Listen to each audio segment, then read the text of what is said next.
దయచేసి ఎవరు కూడా కులాలు మతాలు అని చెప్పేసి కొట్టుకోకండి. అవి మనకి కూడు కూడా పెట్టవు. వాటిని పక్కన పెట్టండి. రాష్ట్రంలో దేశంలో అనేక సమస్యలు ఉన్నాయి. వాటి మీద పోరాడండి. ఆ సమస్యని ప్రభుత్వాల దృష్టికి తీసుకెళ్ళడానికి ప్రయత్నాలు చేయండి. ఈ సోషల్ మీడియా ప్లాట్ఫామ్ యూజ్ చేసుకొని, అంతేగాని కులాలు మతాలు అనేసి కొట్టుకోవడానికి కాదు సోషల్ మీడియా ఉండేది. దాన్ని మంచిగా యూజ్ చేసుకోండి. చలో ఎనీహౌ. తర్వాత సిసోడియా గారు అవుట్ అని చెప్పేసి మన కరపత్రికలో వచ్చింది. మన కరపత్రికలు రెవెన్యూ శాఖ ప్రత్యేక ప్రధాన కార్యదర్శి ఆర్పి సిసోడియాని ప్రభుత్వం బదిలీ చేసిందంట.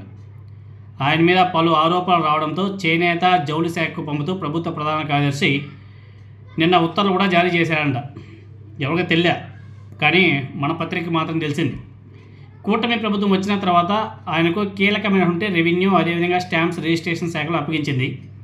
ఎంతో ప్రాధాన్యం ఇచ్చినటువంటి ఆయనకు కూటమి ప్రభుత్వం నిలబెట్టుకోలేకపోయిందని చెప్పేసి విమర్శలు కూడా వస్తున్నాయి.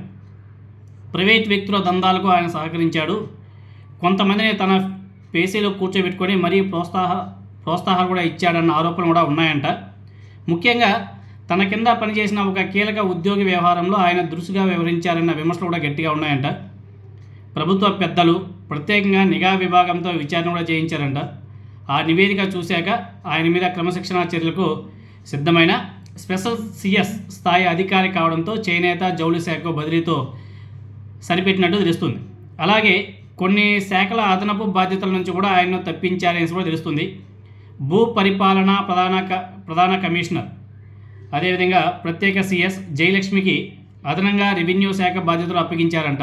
అలాగే ఐటీ కార్యదర్శి కాటమనేని భాస్కర్, ఈ పేరు బాగా గుర్తుపెట్టుకోవాలి.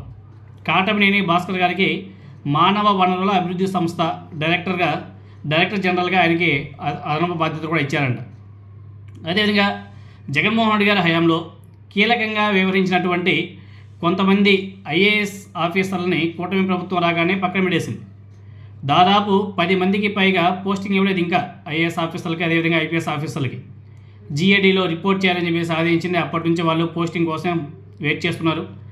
ఇప్పుడు వారిలో కొందరికి శాఖలు కూడా కేటాయించింది కూటమి ప్రభుత్వం. రేవు ముత్యాలరాజుని పంచాయతీరాజ్, అదేవిధంగా గ్రామీణాభివృద్ధి శాఖలో state institute of rural development కమిషనర్గా నియమించిందంట. ఏపీ రైతు బజార్ల సీఈఓగా కె మాధవిలతని, రాష్ట్ర ఎయిడ్స్ నియంత్రణ సొసైటీ ఎండీగా కె నీలకంఠారెడ్డిని, గిరిజన సంక్షేమ గురుకుల విద్యా సొసైటీ కార్యదర్శిగా ఎం గౌతమి, అదేవిధంగా ఆయుష్ కమిషనర్గా కె దినేష్ కుమార్ ఎవరో మీకు అందరికీ తెలుసు, వీళ్ళని నియమించారంట. దినేష్ కుమార్ ఫైబర్ నెట్ ఎండీగా ఉన్నప్పుడు ఆ కార్పొరేషన్ చైర్మన్గా పనిచేసినటువంటి జీవీ రెడ్డితో వివాదం రేగడం, ఆ ఎండీ మీద ఆరోపణలు చేసినటువంటి జీవీ రెడ్డి రాజీనామా చేసి వెళ్ళిపోవడం, తర్వాత దినేష్ కుమార్ని ప్రభుత్వం బదిలీ చేయడం, ఇలా ఫటాఫటా అయిపోయింది. ఆయనకి ఇప్పుడు నారా చంద్రబాబు నాయుడు గారు ఏదో ఆయుష్ కమిషనర్గా నియమించడం కూడా జరిగింది.